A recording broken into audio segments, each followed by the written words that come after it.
કેમ છો વિદ્યાર્થી મિત્રો? હું છું અમિત પટેલ. આપ સૌનું આપણી ચેનલ ધ હાઇપરબોલા હોમ ટ્યુટોરિયલમાં સ્વાગત છે. વિદ્યાર્થી મિત્રો, ધોરણ 11 વિષય ભૌતિક વિજ્ઞાન ગુજરાતી માધ્યમ પ્રકરણ નંબર 7 આપણે અહીંયા ભણી રહ્યા છે અને જેની હું અહીંયા વાત કરવા જઈ રહ્યો છું.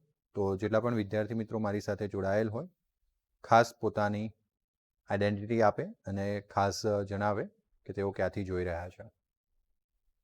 તો વિદ્યાર્થી મિત્રો, આપણે ગઈકાલે બીજો નિયમ ભણ્યા હતા અને એમાં આપણે આ તારવ્યું હતું કે MA સદિશ બરાબર F એક્સટર્નલ સદિશ, બરાબર. અને આપણે એમાં એવું લખ્યું હતું કે ભાઈ તંત્ર પર જ્યારે બળ લગાવવામાં આવે છે કે તંત્ર પર જ્યારે બાહ્ય બળ F એક્સટર્નલ જેટલું લગાવવામાં આવે છે ત્યારે તંત્રનું કુલ દળ M અને આ જે પ્રવેગ છે એ કુલ પ્રવેગ નથી પરંતુ દ્રવ્યમાન કેન્દ્રનો જ પ્રવેગ છે.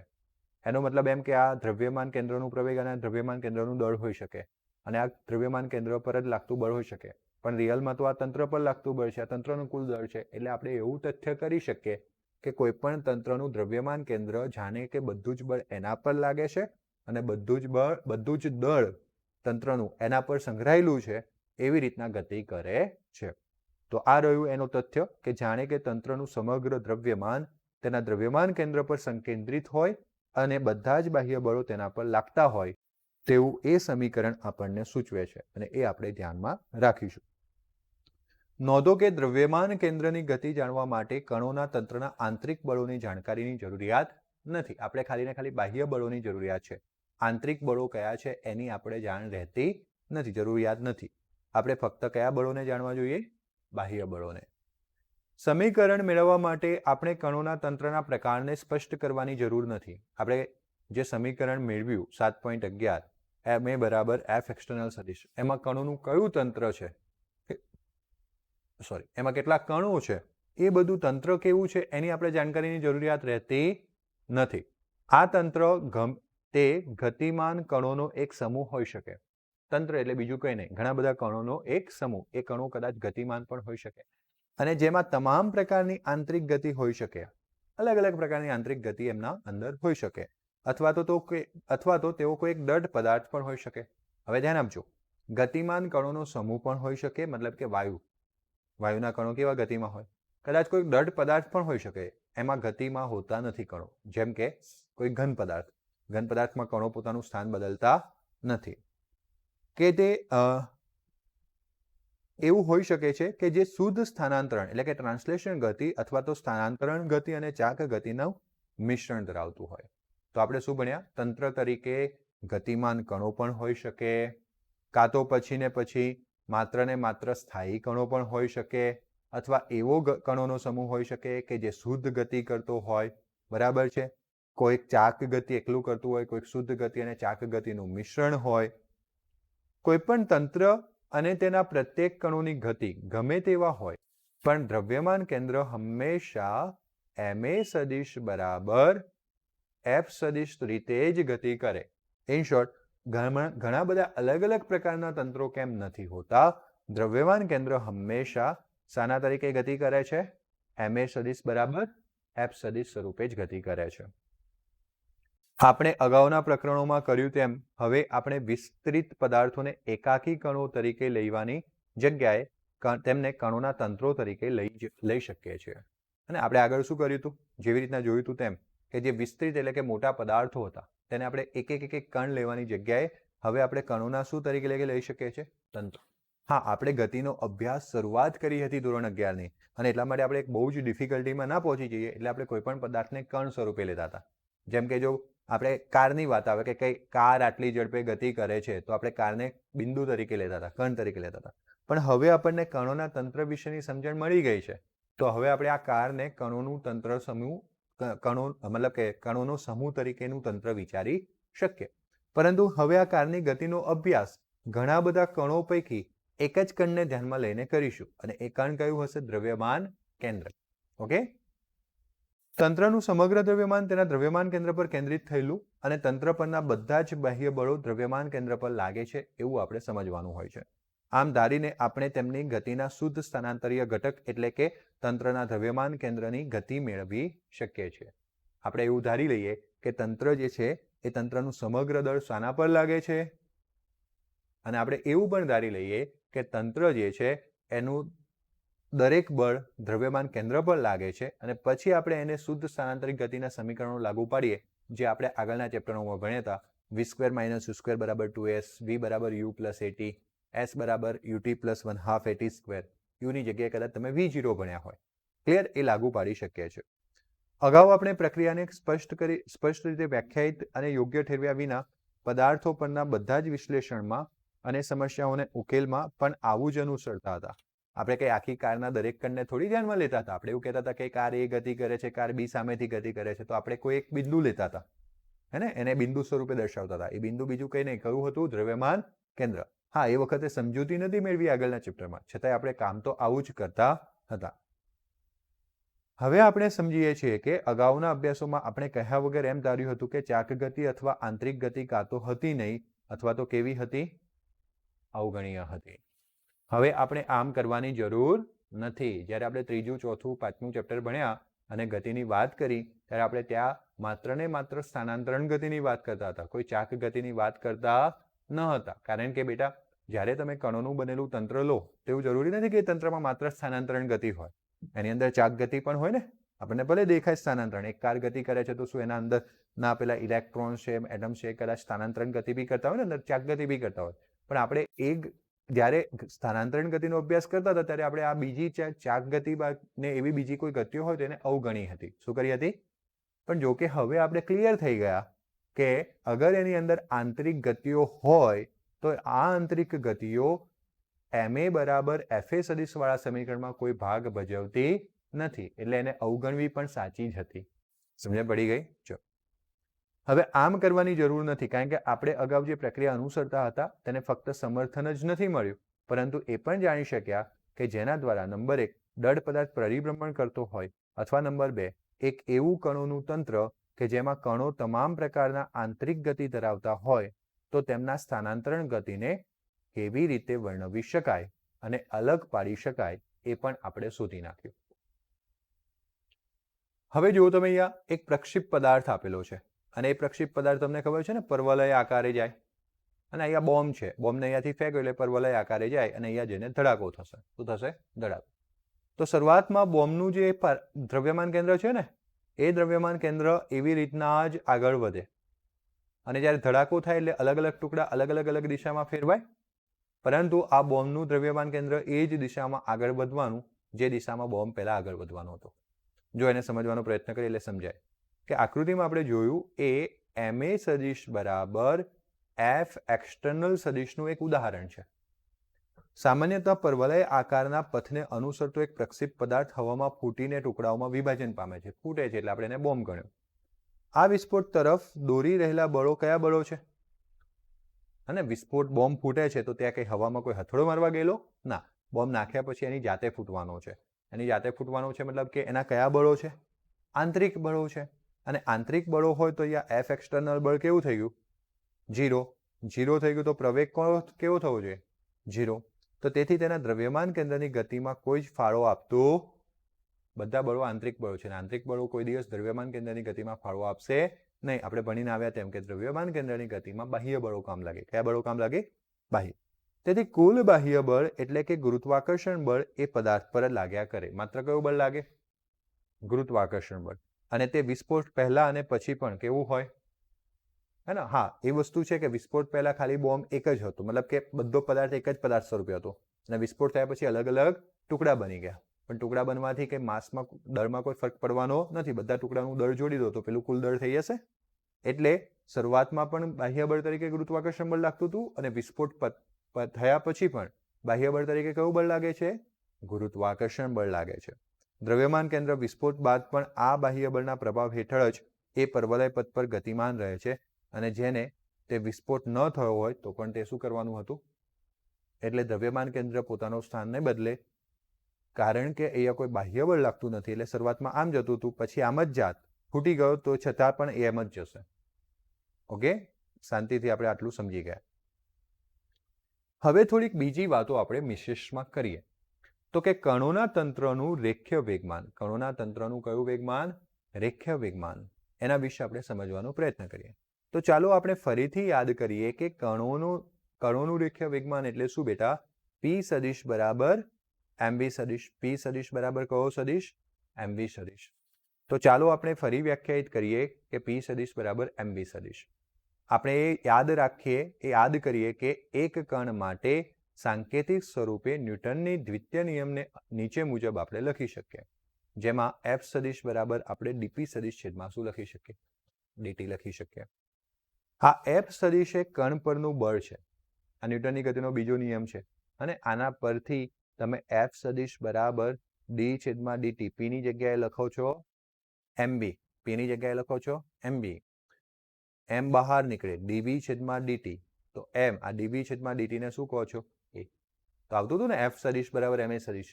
તો ન્યૂટનની ગતિનો બીજો નિયમ કહું તો ઘણા બધા વિદ્યાર્થી મિત્રો આ જ યાદ કરી લે છે, પણ આ શરૂઆત ક્યાંથી થઈ હતી? f બરાબર શાના પરથી? dp છેદમાં dt, જ્યાં f એ કણ પરનું બળ છે. હવે આ તો એક કણ માટે વાત થઈ ગઈ. કેટલા કણ માટે વાત થઈ?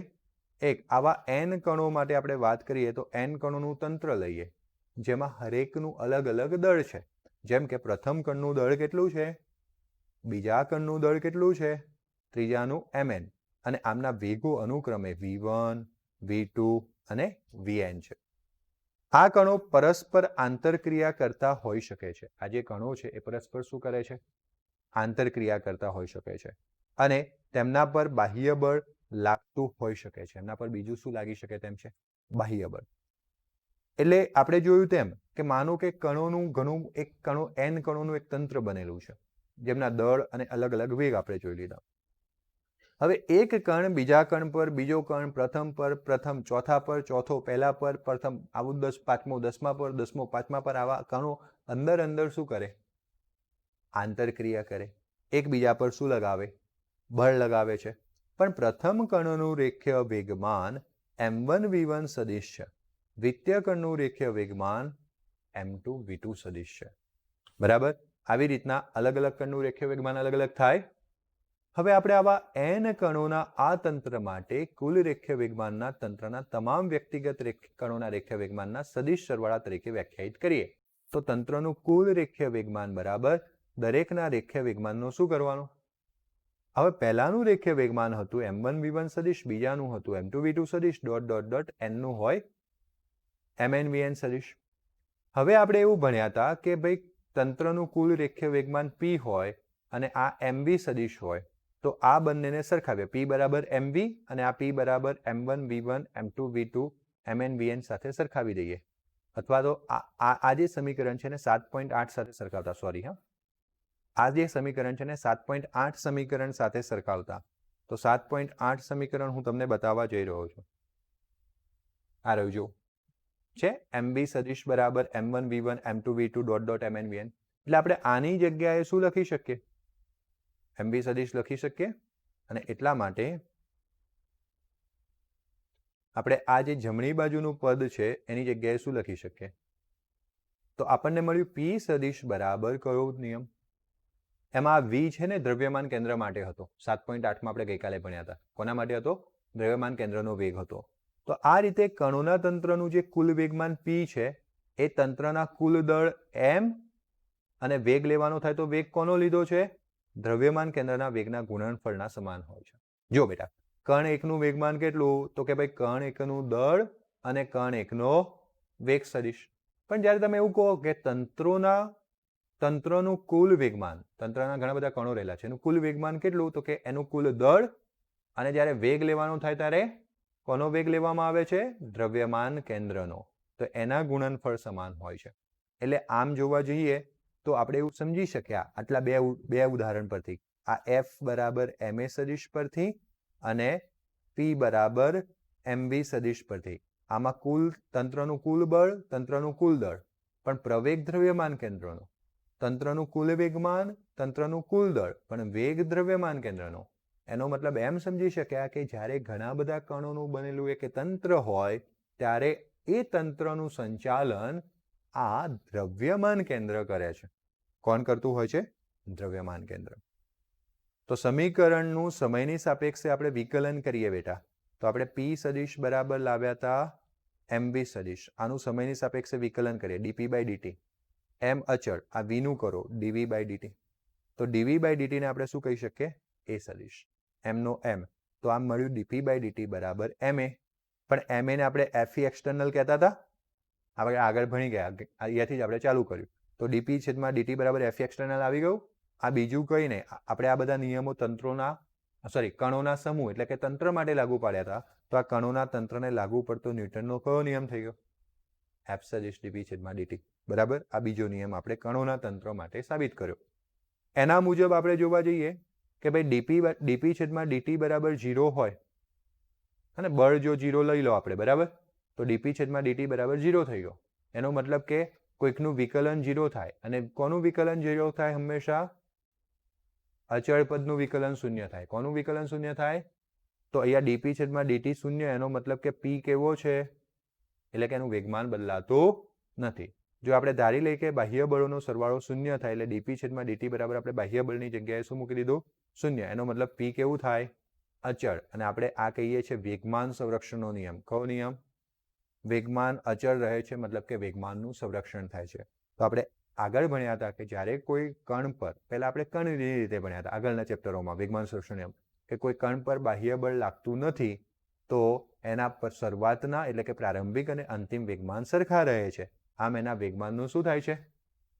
અને આ સંરક્ષણ થાય છે. આજે શું ભણ્યા? તો કે જ્યારે કણોના તંત્ર, ત્યાં કણ બોલતા હતા, હવે શું બોલીશું? કણોનું તંત્ર. એના પર લાગતું કુલ બાહ્ય બળ કેવું હોય? 0. તો તંત્રનું કુલ રેખીય વેગમાન કેવું રહે છે?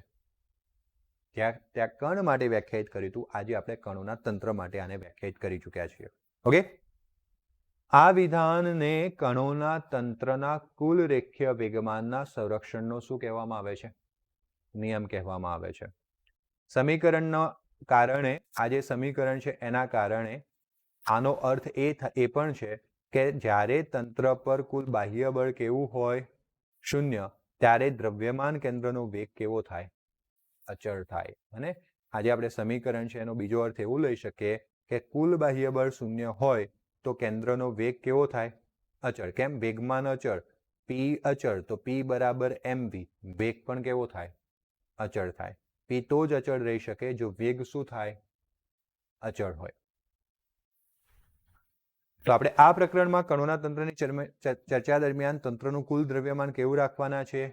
અચળ. તંત્રનું કુલ દ્રવ્યમાન અચળ રાખવાના છે, દ્રવ્યમાન બદલવાના નથી.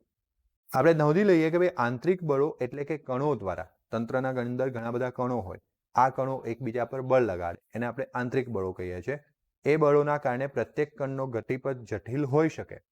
એટલે કે તંત્રની અંદર કણો અલગ અલગ જટિલ માર્ગે ગતિ કરતા હોઈ શકે. પણ જો તંત્ર પર કુલ બાહ્ય બળ કેવું હોય તો દ્રવ્યમાન હંમેશા કેવા વેગે ગતિ કરે? અચળ વેગે ગતિ કરી શકે છે. અને માનો કે હું જસ્ટ ખાલી સમજાવવાનો પ્રયત્ન કરું છું. પેલું જ ઉદાહરણ, અહીંયાથી બોમ્બ ફૂટ્યો, અહીંયા બધા કણો અહીંયા માનો કે બોમ્બના 2 ટુકડા થવાના છે. એટલે શરૂઆતમાં 2 ટુકડા આવી રીતના ગતિ કરી બંને સાથે, ફૂટ્યા પછી એક ટુકડો આમ ગયો અને એક ટુકડો આમ ગયો. એ કોના કારણે ગયા? આંતરિક બળોના કારણે. આંતરિક બળના કારણે બોમ્બ ફૂટ્યો, આંતરિક બળના કારણે આ ટુકડો આમ ફેંકાયો, આ ટુકડો આમ ફેંકાયો. પણ એનાથી દ્રવ્યમાન કેન્દ્ર પર કોઈ અસર થઈ? દ્રવ્યમાન કેન્દ્ર એ જ માર્ગે જશે, કારણ કે આપણે કોઈ બાહ્ય બળ લગાવ્યું નથી. કેટલો સિમ્પલ સબ્જેક્ટ, કેટલો સિમ્પલ ટોપિક છે. ક્લિયર? એટલે કે એ મુક્ત કણની જેમ સીધી રેખામાં જ ગતિ કરશે. માનો કે આ દ્રવ્યમાન કેન્દ્ર આવી રીતના ગતિ કરતું હતું, આમ સીધો બોમ્બ ફેંક્યો હતો, બરાબર, અને બોમ્બ અહીંયા જઈને ફૂટી ગયો, એક ટુકડો આમ ગયો, એક ટુકડો આમ ગયો. તો ભલે ટુકડાઓ આમ જાય, આ તંત્રના કણો છે, કણોની ગતિ ભલે જટિલ થઈ જાય, પણ દ્રવ્યમાન કેન્દ્ર એ જ માર્ગે સીધી દિશામાં ગતિ કરે. ક્યારે? જ્યારે બાહ્ય બળ જે છે એફ એક્સટર્નલ એ કેટલું હોય? 0 સદિશ હોય, 0 લાગે. સમીકરણના 3 સદિશ સ્વરૂપ આપણે લખીએ બેટા. તો પી સદિશ બરાબર આપણે શું ભણ્યા હતા? અચળ.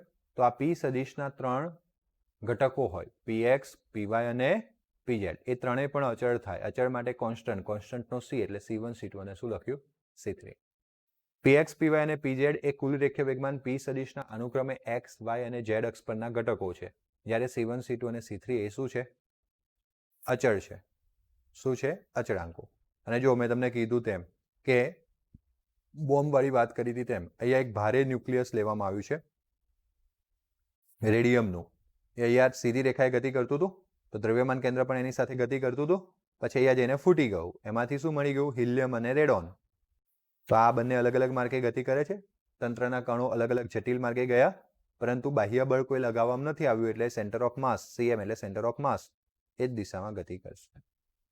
સમજણ પડી ગયું? હવે માનો કે આ ગતિમાં હતું ને ફૂટ્યો, માનો કે આ સ્થિર હતું, દ્રવ્યમાન કેન્દ્ર અહીંયા જ હોય ને સ્થિર હોય તો, અને ફૂટે અને પેલો નીચે જાય અને પેલો ઉપર જાય તો દ્રવ્યમાન કેન્દ્ર અહીંયાથી કદી હટશે નહીં. એ પોતે સ્થિર હોય તો સ્થિર રહે અને અચળ વેગી ગતિ કરતું હોય તો અચળ વેગી ગતિ શું કરશે? ચાલુ રાખશે. આને જ આપણે શું કહેતા હતા? વેગમાન સંરક્ષણનો નિયમ. બરાબર?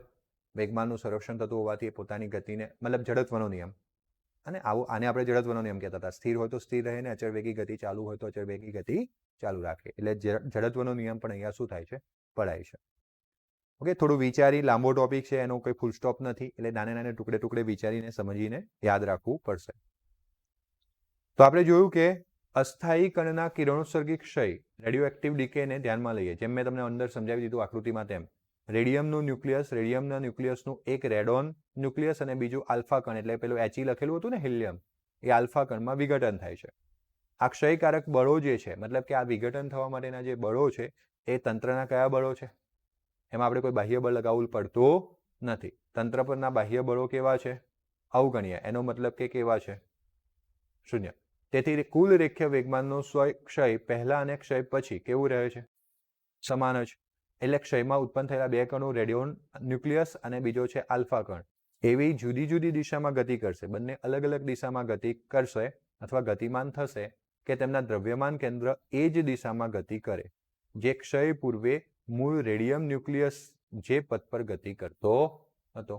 તો જે મેં તમને સમજાવ્યું તેમ કે અહીંયા રેડિયમ ન્યુક્લિયસ આ પથ પર ગતિ કરતો હોય તો દ્રવ્યમાન કેન્દ્ર એ જ ગતિ ચાલુ રાખશે, કારણ કે આપણે કોઈ બાહ્ય બળ લગાવતા નથી. એટલે આ જે હિલિયમ છે અને રેડોન છે એ એવો માર્ગ પસંદ કરશે કે કોઈ પણ ક્ષણે એ બંનેનું જે દ્રવ્યમાન કેન્દ્ર હોય એ આ રેખા પર આવે. અને જ્યારે રેડોન અહીંયા જાય, હિલિયમ અહીંયા જાય તો એ બંનેનું દ્રવ્યમાન કેન્દ્ર અહીંયા આવે, ઇન શોર્ટ આ રેખા પર આવે.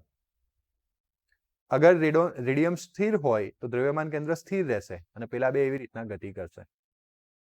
જેમ કે અહીંયા એ પણ સમજવાનો પ્રયત્ન કરીએ કે જો નિર્દેશ ફ્રેમમાંથી ક્ષયનું અવલોકન કરીએ કે જેમાં દ્રવ્યમાન કેન્દ્ર કેવું છે? સ્થિર છે, તો તેમાં ક્ષય પામેલા કણોની ગતિ વિશેષ રૂપે સરળ લાગે. ઉત્પન્ન થયેલા કણો એકબીજાની પ્રતિ સમીપ એટલે કે વિરુદ્ધ દિશા, એક ઉપર જાય તો બીજો ક્યાં જાય? નીચે. એવી રીતના ગતિ કરે કે તેમનું દ્રવ્યમાન કેન્દ્ર હંમેશા કેવું રહે? કારણ કે દ્રવ્યમાન કેન્દ્ર પહેલા વિઘટન થતા પહેલા પણ સ્થિર હતું. વિઘટન થયું એ આંતરિક બળોથી થયું, આપણે કોઈ બાહ્ય બળ લગાવ્યું નથી, એટલે પાછું પણ દ્રવ્યમાન કેન્દ્ર સ્થિર રહેવું જોઈએ. ઓકે, જે આપણે આકૃતિ બીમાં સમજ્યા હતા. આમ ઉપરયુક્ત રેડિયો એક્ટિવ ક્ષયની સમસ્યાની જેમ કણોના તંત્રની ઘણી બધી સમસ્યાઓ લેબોરેટરીની નિર્દેશ ફ્રેમમાં દ્રશ્યમાન કેન્દ્રોને નિર્દેશ ફ્રેમ તરીકે લઈને કામ કરવું કેવું થાય? અનુકૂળ બનતું હોય છે. ખગોળશાસ્ત્ર એટલે કે જ્યારે આપણે ગ્રહો, અવકાશીય પદાર્થોનો અભ્યાસ કરીએ ત્યારે દ્વિસંગી એટલે કે યુગ્મ તારા તરીકે એક સામાન્ય ઘટના બનતી હોય છે. જો કોઈ બાહ્ય બળો ન હોય તો કોઈ દ્વિસંગી એટલે કે યુગ્મ તારાનું દ્રવ્યમાન કેન્દ્ર એક મુક્ત કણની જેમ શું કરે છે? ગતિ કરશે. જે આકૃતિમાં દર્શાવ્યા પ્રમાણે છે. જો હું તમને સમજાવું, આ બે તારા છે અને આ બે તારા અવકાશમાં રહેલા છે. બંને તારા આવી રીતના ગતિ કરે છે. એક આવી રીતના ગતિ કરે છે તો પાછળવાળો તારો એવી રીતના ગતિ કરે છે. કહેવાનો મતલબ આ રહ્યો, આ એક તારો, આ બીજો તારો આવી રીતના આગળ આવશે. ક્લિયર? તો આ તારા બે અહીંયા હોય તો એમનું દ્રવ્યમાન કેન્દ્ર ક્યાં હોય? સરખું દળ હોય તો લગભગ ક્યાં હોય? વચ્ચે હોય. તો આ બંને આમ ગતિ કરતા જાય છે. એમ જે પેલું દ્રવ્યમાન કેન્દ્ર છે એ સીધી દિશામાં ગતિ કરતું જાય છે. કઈ દિશામાં ગતિ કરતું જાય છે? સીધી દિશામાં. ક્લિયર છે? તો જો દ્રવ્યમાન કેન્દ્ર વચ્ચે સીધી દિશામાં ગતિ કરતું જાય. આપણે આમ સામેથી જોઈએ તો તારાઓ આવી રીતના ગતિ કરે છે અને દ્રવ્યમાન કેન્દ્ર વચ્ચે કેવું છે? સીધી દિશામાં. આ કઈ બાજુથી જોતા લાગે છે? આમાં છે ને આવી રીતના પણ થાય છે. તારાઓ આમ ગોળ ગોળ ગોળ ગોળ ફરે છે. આમ ગોળ ગોળ ફરે છે તો વચ્ચે તમને દ્રવ્યમાન કેન્દ્ર કેવું લાગે? સીધી રેખામાં બિંદુ સ્વરૂપે લાગે. ક્લિયર? તો આવું ખગોળીય શાસ્ત્રમાં પણ હોય છે. થોડુંક સમજવું અઘરું પડશે, પણ આપણે જેટલી નોર્મલ ભાષા છે એટલું સમજવાનું છે. અને અત્યાર સુધીની જે કંઈ હિસ્ટ્રી છે ચેપ્ટર્સમાં એ ખાસ બહુ ઓછી થિયરીઓ પૂછાય છે. સ્કૂલ લેવલે હોય એક્ઝામિનેશન ત્યારે પછી તો જેટલું ટચ કરાવે છે એટલું પૂછાય છે. બીજી કંઈ કોમ્પિટિટિવ એક્ઝામિનેશનમાં આ ટોપિક ખાસ ટચેબલ નથી. ચેપ્ટર ચાક ગતિથી બહુ સારું એવું સમજવાનું છે આપણે. પરંતુ આપણે અહીંયા એટલો જ ભેદ સમજવાનો છે કે આગળના ચેપ્ટરોમાં જે ગતિનો અભ્યાસ કર્યો હતો એ કણ તરીકે કર્યો હતો. અને હવે આપણે કણોના તંત્ર વાત કરીએ છીએ. તો આગળ આપણે જે ગતિના નિયમો ભણ્યા હતા એ જ નિયમો ઇક્વલી કણોના તંત્રને લાગુ પડે છે. જેમ કે આપણે F બરાબર ma લગાવ્યો, આપણે P બરાબર શું લગાવ્યું? mv. આપણે એવું જોયું કે P અચળ છે જ્યારે F શું છે? 0. પણ આ બધામાં આપણે જે પ્રવેગ છે, વેગ છે, એ કોનો લીધો છે? દ્રવ્યમાન કેન્દ્રનો. બસ આટલું જ નવું આવ્યું છે. આકૃતિમાં બતાવ્યા પ્રમાણે સમાન દ્રવ્યમાનવાળા બે તારાઓના ગતિપથો આકૃતિમાં દર્શાવેલા છે, જે જટિલ દેખાય છે. જે આપણને દ્રવ્યમાન કેન્દ્રની નિર્દેશ ફ્રેમમાં જઈને જોઈએ તો બે તારાઓ એક વર્તુળમાં સ્થિર દ્રવ્યમાન કેન્દ્ર અનુલક્ષીને ગતિ કરે છે એવું દેખાય. તો અહીંયા તમને ગતિની દિશા આપેલી છે. શાની દિશા આપેલી છે? ગતિ. જો સામેથી જોવાનો પ્રયત્ન કરો તો ગતિ કેવી વિચિત્ર લાગે છે, એમ ચોગડા સ્વરૂપે. પણ જો તમે તારાના જે દ્રવ્યમાન કેન્દ્ર છે એ નિર્દેશ ફ્રેમમાં જતા રહો તો પછી આ વર્તુળ ગતિ દેખાય છે. એટલે ઘણી વખત ભૌતિક વિજ્ઞાનમાં ગતિઓને નિર્દેશ ફ્રેમની સાપેક્ષે ભણવી પડે છે. શાની સાપેક્ષે ભણવી પડે છે? આ નિર્દેશ ફ્રેમ શું છે એ હજુ એક ઉદાહરણ આપીને ક્લિયર કરાવી દો. માનો કે તમે એક બસમાં બેઠા છો, બસમાં તમારી સાથે બેગ છે, બરાબર? હવે તમે બસમાં બેસીને બેગને જોવો છો તો બેગનું સ્થાન અને તમારા વચ્ચેનું સ્થાન બદલાતું નથી, ભલે બસ ગતિમાં છે, બરાબર? એટલે તમારી સાપેક્ષે જે બેગ છે કેવું છે? સ્થિર. કારણ કે તમે એ વખતે સાપેક્ષ સ્થાન તરીકે બસની સાપેક્ષે વિચારો છો, એટલે નિર્દેશ ફ્રેમ થઈ ગઈ બસ. પરંતુ એક વ્યક્તિ જે બહાર ઊભો છે બસની, જે તમને પણ જોઈ રહ્યો છે, તમારા બેગને પણ જોઈ રહ્યો છે, બંને એને શું લાગશે? કારણ કે ગતિમાં લાગશે, કારણ કે એ જમીનની સાપેક્ષે તમારું સ્થાન નક્કી કરી રહ્યો છે. એટલે એના માટે નિર્દેશ ફ્રેમ શું થઈ ગઈ? આ કહેવાય નિર્દેશ ફ્રેમ. શાના સંદર્ભમાં તમે ગતિનો અભ્યાસ કરો છો. એટલે જો તમે દ્રવ્યમાન કેન્દ્રને નિર્દેશ ફ્રેમમાં લઈ લો તો પેલી ગતિ બિલકુલ સિમ્પલ લાગે કે દ્રવ્યમાન કેન્દ્રની આજુબાજુ પેલા બે તારાઓ શું કરે છે? વર્તુળ ગતિ કરે છે. એકદમ સિમ્પલ આપણને ગતિ દેખાશે. તો આમ ભૌતિક વિજ્ઞાનમાં ઘણી જગ્યાએ આપણે નિર્દેશ ફ્રેમોને બદલવાની શું પડે? જરૂરિયાત પડે. જ્યાં તારાઓના સ્થાન એકબીજાથી બિલકુલ વિરુદ્ધ વ્યાસાંતવાળા બિંદુઓ હોય છે. આમ આપણી નિર્દેશ ફ્રેમમાં તારાઓના ગતિપથને નંબર 1 દ્રવ્યમાન કેન્દ્રની સીધી રેખામાં નિયમિત ગતિ અને નંબર 2 દ્રવ્યમાન કેન્દ્રને અનુલક્ષિત તારાઓની વર્તુળાકાર ભ્રમણ અક્ષોનું શું છે? સંયોજન છે. આ બે ઉદાહરણ પરથી આપણે જોઈ શકીએ કે તંત્રના જુદા જુદા ભાગોની ગતિને દ્રવ્યમાન કેન્દ્રની ગતિ અને દ્રવ્યમાન કેન્દ્રને અનુલક્ષીને થતી ગતિમાં વિભાજન કરવું પડે, અને તે ખૂબ જ એક ઉપયોગી પદ્ધતિ છે જે તંત્રની ગતિને સમજવામાં શું કરે છે? મદદ કરે છે. તો અહીંયા તમારા ચેપ્ટરનો એક ભાગ પૂર્ણ થયો એવું હું કહું તો એમાં કંઈ ખોટું નથી, બરાબર છે? જોકે આજે આપણો લેક્ચર આપણે આટલા સુધી રાખવાના છીએ. પછી કાલે જે છે એ હું તમને બે સદીશોના ગુણાકાર વિશેની વાત કરીશ. સદીશો વિશેની થોડીક વાત યાદ કરાવું તો ચેપ્ટર 4માં આપણે સદીશો વિશે ભણવાનું ચાલુ કર્યું હતું અને એમના સરવાળા બાદબાકી વિશેની વાતો આપણે ચેપ્ટર નંબર 4માં કરી હતી. 5મા ચેપ્ટરમાં ગયા એટલે આપણે સદીશોનો અદિશ ગુણાકાર ભણ્યા હતા. કયો ગુણાકાર ભણ્યા હતા? અને હવે આપણો જે સમય આવી ગયો છે સદીશોનો એક ગુણાકાર બાકી છે, એક ગુણધર્મ સદિશ ગુણાકાર, જે આપણે આવતીકાલના લેક્ચરમાં શીખવાના છીએ. સદીશોના સદિશ ગુણાકાર શીખ્યા પછી આપણે ચાક ગતિનો અભ્યાસ ચાલુ કરીશું. ચાક ગતિનો અભ્યાસ હું ચાલુ કરાવીશ એ પહેલાં તમારે 3જું ચેપ્ટર ખાસ ભણીને આવવાનું, વાંચીને આવવાનું. એમાં વેગ, પ્રવેગ, વેગમાન જેવી બધી વાતો કરી હતી એ બધી વાતો આપણે ચાક ગતિમાં પાછા કરવાના છીએ. 5મું ચેપ્ટર પણ ભણવાનું એટલા માટે કારણ કે ત્યાં બળની વાત કરી હતી, તો બળ જેવું પણ કામ આવશે. અને 6થા ચેપ્ટરના એ કોન્સેપ્ટ તમારે યાદ રાખવાના. કાર્યની વાતો કરી હતી, કાર્ય ઉર્જા પાવર, થોડા કોન્સેપ્ટ તમને યાદ હોવા જોઈએ. એટલે એના આધારિત આપણે 7મું ચેપ્ટર જે છે આગળ વધારીને પૂર્ણ કરવાના છે. ઓકે, તો મળીએ હવે આવતીકાલના લેક્ચરમાં. ત્યાં સુધી બધાને good bye, take care, thank you.